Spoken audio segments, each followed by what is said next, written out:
Hi friend, आज हम मध्य प्रदेश के पार्ट 3 में हैं, मतलब तीसरा वीडियो अपलोड किया जाएगा अब आपका। और जो है उस मध्य प्रदेश में हम देखेंगे कि मध्य प्रदेश का गठन कैसे हुआ था।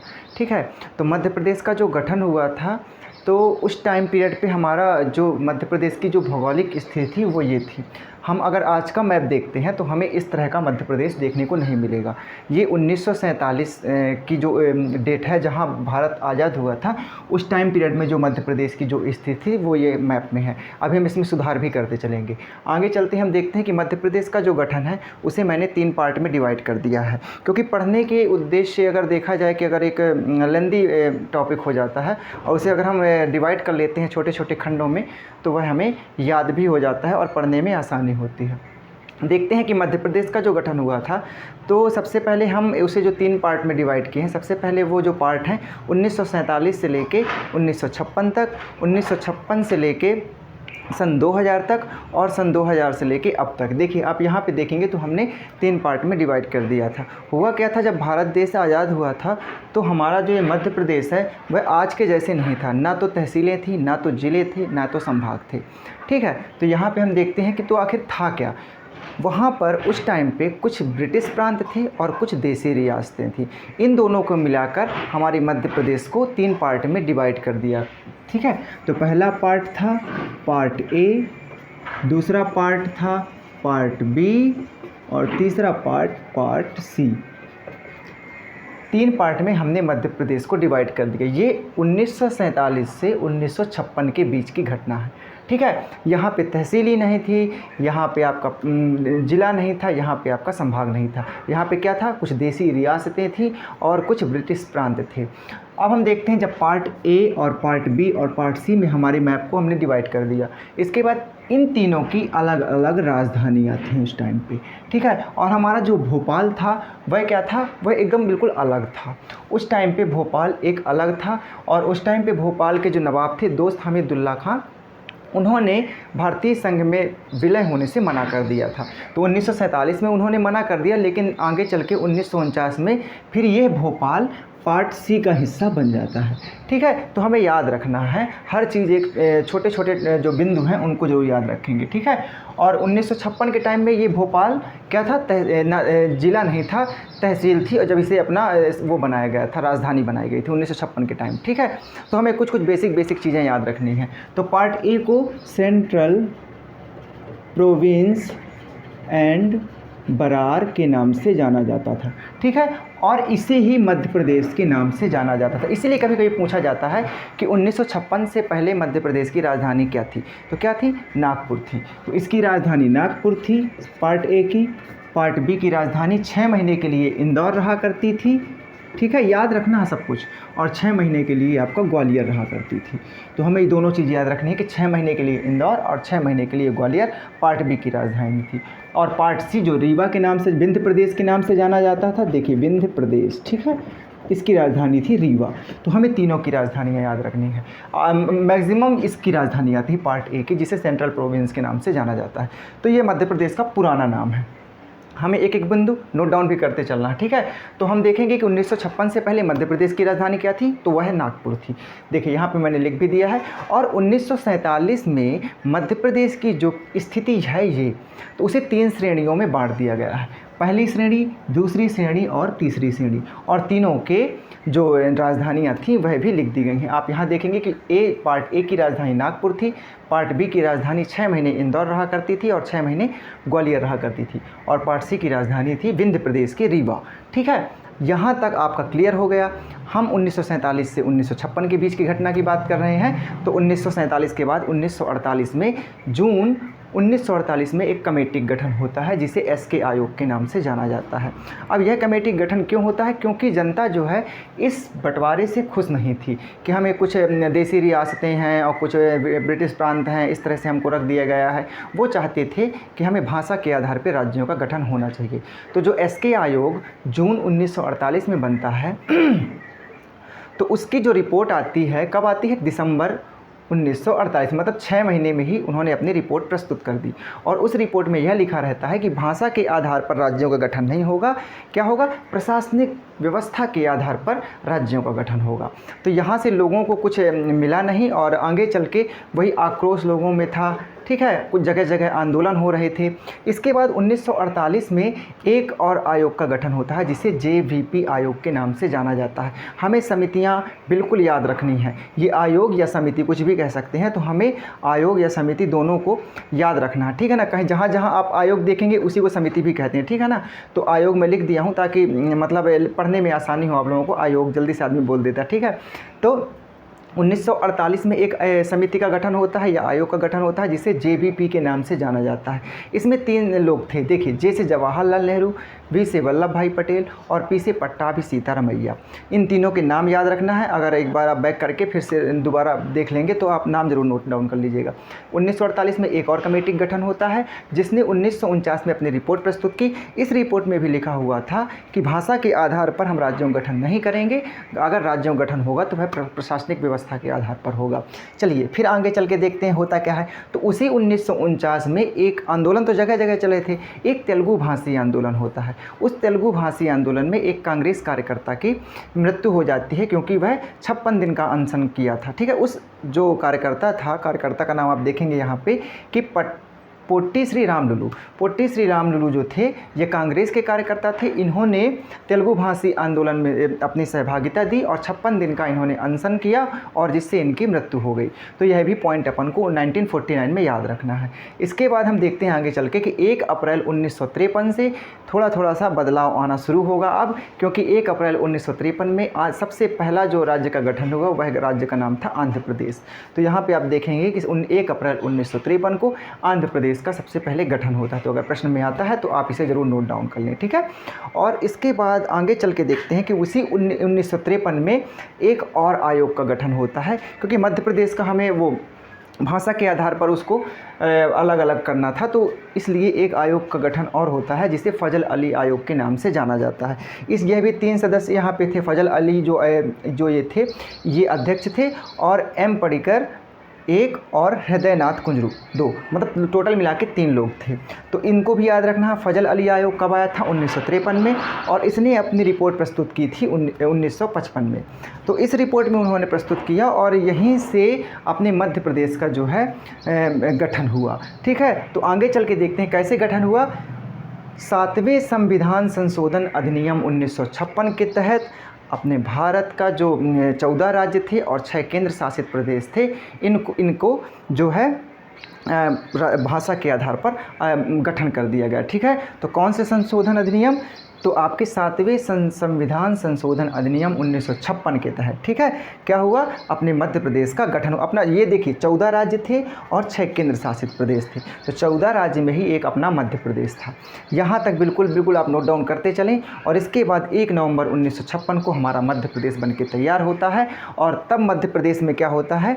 मध्य प्रदेश में 43 जिले रहते हैं और 8 संभाग रहते हैं। देखिए जब ये गठन होता है फजल अली आयोग के बाद, 7वें संविधान संशोधन अधिनियम 1956 के बाद जब 14 राज्य और 6 केंद्र शासित प्रदेश का गठन होता है, उस टाइम पे यहाँ पे इस जगह पे कुछ मराठी भाषा बोलने वाले लोग थे, ठीक है ना। तो मराठी भाषा बोलने वाले कुछ ज़िले थे, तो उन ज़िलों को भी अलग कर दिया गया, ठीक है ना। यहाँ से अलग कर दिया गया, तो यहाँ से हम अलग कर रहे हैं और ये कहाँ की तरफ जाएंगे? महाराष्ट्र में जाके मिल जाएंगे। तो यह अपना मध्य प्रदेश का जो मैप है अब धीरे धीरे कुछ आज की स्थिति में आने लगेगा। आप देखेंगे अभी आगे चल के कि आज की स्थिति में मध्य प्रदेश का मैप आ जाएगा, ठीक है। तो यहाँ से हम 8 ज़िले, कब होता है? 1956 की बात मैं कर रहा हूँ, ठीक है। जैसे ही मध्य प्रदेश का गठन होता है, क्योंकि अब ये भाषा के आधार पे होता है, तो भाषा के आधार पे जब मध्य प्रदेश का गठन होगा तो यहाँ के जो 8 ज़िले थे, 8 ज़िले जो मराठी भाषा बोलने वाले थे, ये कहाँ चले जाते हैं? आपके महाराष्ट्र। इसे याद रखेंगे, ठीक है। इनके जाने के बाद हमारे मध्य प्रदेश में टोटल 43 ज़िले और 8 संभाग बचते हैं, ठीक है। तो यहाँ चले जाते हैं ये लोग। तो ये पार्ट ए में चेंजिंग हुई। देखिए यहाँ पे पार्ट ए में कुछ चेंज हुआ। क्या चेंज हुआ कि 8 ज़िले कहाँ चले जाते हैं? महाराष्ट्र में, तो 8 जिलों के नाम ये हैं, अमरावती, अकोला, बुढ़ाना, भंडारा, चांदा, वर्धा, नागपुर, यवतमाल। ठीक है, तो यवतमाल, ये 8 जिले आपको याद रहने चाहिए। और कब 1956 की घटना है ये, 1956 में जब राज्य का गठन होता है तो भाषा के आधार पर हो रहा है, तो हमें बिल्कुल पता होना चाहिए कि मराठी भाषा वाले हमारे राज्य में क्या करेंगे। ठीक है, तो 8 जिले जो हैं महाराष्ट्र में चले जाते हैं। ये पार्ट ए में चेंज हुआ। पार्ट बी में क्या चेंज होता है, देखिए पार्ट बी में यह चेंज होता है कि यहाँ नीमच है और यहाँ मंदसौर है। ठीक है, आप यहाँ देखिए, तो मंदसौर का एक भानपुरा यहाँ लिखे देता हूँ मैं, भानपुरा के सुनील टप्पा को, ये सुनील टप्पा को, यहाँ राजस्थान है आपका। ठीक है, सुनील टप्पा को राजस्थान शिफ्ट कर दिया गया। आप समझ रहे हैं, मंदसौर के भानपुरा तहसील का एक सुनील टप्पा था, सुनील टप्पा, उसको राजस्थान शिफ्ट कर दिया गया। हम चेंज बता रहे हैं कि पार्ट ए में चेंज क्या हुआ, पार्ट बी में क्या चेंज हुआ, क्योंकि अब राज्यों का गठन हो रहा है ना कुछ तो चेंज होंगे। अब ये बाह्य चेंज हो रहे हैं, मतलब बाह्य परिवर्तन आ रहा है अपने मध्य प्रदेश का। 2000 के बाद क्या होगा, आंतरिक परिवर्तन आएगा अपने मध्य प्रदेश का। ठीक है, तो पार्ट बी में क्या चेंज होता है, जो मंदसौर जिले का भानपुरा तहसील है उसका एक ये सुनील टप्पा कहाँ चला जाएगा, राजस्थान। आपको याद होगा यहाँ राजस्थान है, यहाँ गुजरात है, यहाँ आपका यूपी है, यहाँ छत्तीसगढ़ तो अपने पास ही है, और ये महाराष्ट्र है। हमें सब चीज़ें याद रखनी है। तो ये मंदसौर का जो तहसील है भानपुरा का सुनील टप्पा चला जाता है राजस्थान, और राजस्थान के कोटा, ठीक है, कोटा की एक सिरोंज तहसील है, सिरोंज तहसील कहाँ आती है, आपके भोपाल के नीचे, विदिशा। ये याद रखना, 2 पॉइंट याद रखना। पहला, मंदसौर के तहसील भानपुरा का सुनील टप्पा चला जाता है राजस्थान, और राजस्थान के कोटा की सिरोंज तहसील आती है अपने विदिशा। ये पार्ट बी में चेंज हो गया। ठीक है, ये 1956 की मैं बात कर रहा हूँ, जब यहाँ पार्ट सी में कोई चेंज नहीं आएगा, ना कोई परिवर्तन होगा। तो पार्ट ए में थोड़ा परिवर्तन, 8 जिले महाराष्ट्र में आ गए, और पार्ट बी में 2 परिवर्तन हुए। एक तो सुनील टप्पा को भेज दिया गया और सिरोंज को विदिशा ले आया गया। यहाँ तक क्लियर हो गया। इसके बाद आगे चल के हम देखते हैं कि जब उस टाइम पे 1 नवंबर 1956 को हमारे मध्य प्रदेश में 43 ज़िले और 8 संभाग रहते हैं। ठीक है, 43 ज़िले 8 संभाग रहते हैं। और उस टाइम पे मध्य प्रदेश का जो क्षेत्रफल रहता है वह था 4,43,446 स्क्वायर प्रति किलोमीटर, 4,43,446 स्क्वायर। ये 1956 की बात मैं कर रहा हूँ। तो 1956 का हमने एक क्षेत्रफल मिल गया, क्योंकि हमें दोनों क्षेत्रफल याद रखने। आज का जो क्षेत्रफल है उसको याद रखना है, जब हम आप अभी पहुँचेंगे आगे चल के। और ये उस टाइम का है 1956 का, जब मध्य प्रदेश का गठन हुआ। ठीक है, फजल अली आयोग आपको पता हो गया, 1953 में आया, 55 में रिपोर्ट प्रस्तुत की, 56 में संविधान संशोधन। ठीक है, इसके बाद हम देखते हैं आगे चल के। तो उसी टाइम पे 1956 में ही मध्य प्रदेश की राजधानी क्या बनी, भोपाल बनी। तो भोपाल उस टाइम पे 1956 में राजधानी तो बन गई थी, लेकिन वह ज़िला नहीं था, वह क्या था, तहसील थी। भोपाल एक तहसील थी। अभी भोपाल 1972 में ज़िला बनता है। ठीक है ना, तो पहले वह सीहोर की तहसील रहा करती थी। जब मध्य प्रदेश की राजधानी 1956 में भोपाल बनती है तब वह एक तहसील थी। ठीक है ना, तो तहसील किसका, वो भी सीहोर की तहसील भोपाल। ठीक, तो हमें 2-3 चीज़ें याद रखनी कि मध्य प्रदेश के जब गठन हुआ तब जब भोपाल राजधानी बनी तब वह तहसील थी। ठीक, इसको भी याद रखना। 1972 में भोपाल जिला बनता है और राजनांदगांव 2। ठीक है, आगे चल के अभी पढ़ेंगे। तो हमें 4,43,446 स्क्वायर प्रति किलोमीटर ये याद रखना। मध्य प्रदेश का जो क्षेत्रफल था 1956 बिल्कुल क्रम से आगे बढ़ना है, एक क्रम से बैठाते चलना है दिमाग में। आगे चल के देखते हैं कि हमारे पास अभी क्या था, 43 ज़िले और 8 संभाग थे। अब 43 ज़िले 8 संभाग थे, तो 26 जनवरी 1972 को 2 और ज़िले नए बनते हैं। ठीक है, 26 जनवरी 1972 को 2 और ज़िले बनेंगे। जो पहला ज़िला रहेगा भोपाल, दूसरा ज़िला रहेगा राजनांदगांव। तो अब देखिए यहाँ पे भोपाल बनता है और राजनांदगांव बनता है। तो 43 ज़िले 8 संभाग तो हमारे पास थे, और इसके बाद जब 2 ज़िले मिल जाएंगे तो आपके 45 ज़िले और 8 संभाग हो जाएंगे। इसके बाद आगे बढ़ते हैं मई 1988 और जुलाई 1988। ये दोनों कहीं अभी ये क्लियर मेरे को डेट नहीं आ रही है समझ में, कहीं 1989 लिखा हुआ है, कहीं देखिए 1988 ये मैं जो मेरे पास बुक है उसमें है, और एक बुक में मैंने देखा था 1998 दिया हुआ था। तो आप कमेंट जरूर करके बताइएगा कि जो B.R. दबे आयोग है, B.R. दबे और सिंहदेव आयोग, इन दोनों का जो ईयर है वह कंफर्म करना है। तो आप कमेंट करके ज़रूर बताएंगे आपकी बुक में क्या क्या लिखा है। ठीक है, तो मई 1988 में एक आयोग का गठन होता है, B.R. दबे आयोग। बी आर दवे आयोग मई 1988 में गठन हुआ। इसमें 10 नए ज़िले बनते हैं, तो 45 हमारे पास हो गए थे, 45 10 65 हो जाते हैं। और जुलाई 1988 में एक और कमेटी गठन होता है जिसे सिंहदेव आयोग के नाम से जाना जाता है, उसमें भी नए 6 ज़िले बनते हैं। तो इसके बाद हमारी जो टोटल, और इसी टाइम पे आगे आप देखेंगे कि जब 6 ज़िले बनेंगे तो आप अगर टोटल करते हैं 43, 44 45, 45 10 55 और 55 6 61, 61 ज़िले और 12 संभाग हमारे मध्य प्रदेश में 1988 की स्थिति में है। अब कुछ चेंज नहीं होगा। कितने हुए? 61 ज़िले और 12 संभाग। जब 61 ज़िले 12 संभाग होते हैं, इसके बाद आता है हमारा तीसरा फेज। ठीक है, हमारा तीसरा फेज है ये 2000। जब 2000 आता है तो 1 नवंबर सन 2000 को एक और बहुत बड़ा चेंज होगा अपने मध्य प्रदेश में, जब छत्तीसगढ़ राज्य हमारे राज्य से अलग हो जाएगा।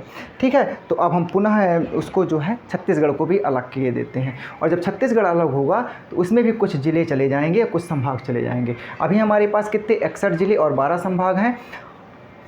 अब जो हमारे मध्य प्रदेश की स्थिति है वो इस तरह से है, आप देखेंगे आगे चल के। प्रोविंस एंड बरार, इसको याद रखना, ठीक है ना, ये मध्य प्रदेश का पुराना नाम है।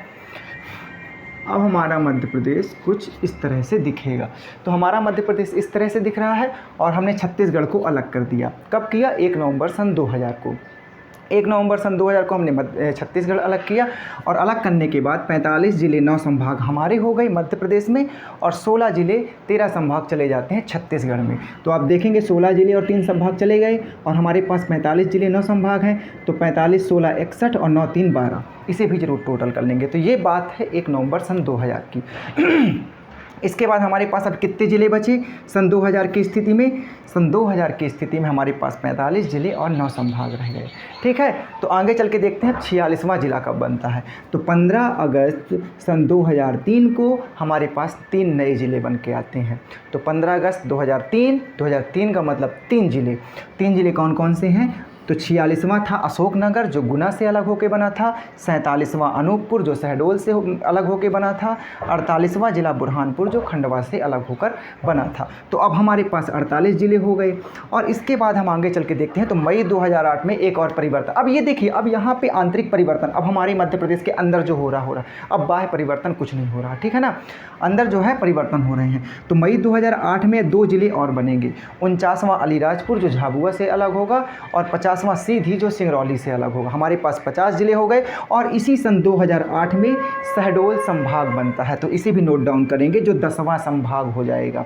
अभी हमारे पास कहाँ, देखिए, जब 1 नवंबर सन 2000 को 9 संभाग थे, अब 2008 में आप आगे आके देखेंगे तो 10वां संभाग जुड़ जाएगा, शहडोल। इसके बाद देखते हैं 16 अगस्त 2013 में एक और ज़िला बनेगा, 51वां। 2013 में 51 वाला ज़िला बनेगा, जो आगर नाम से जानते हैं जिसे, जो आगर मालवा, जो शाजापुर से अलग होता है।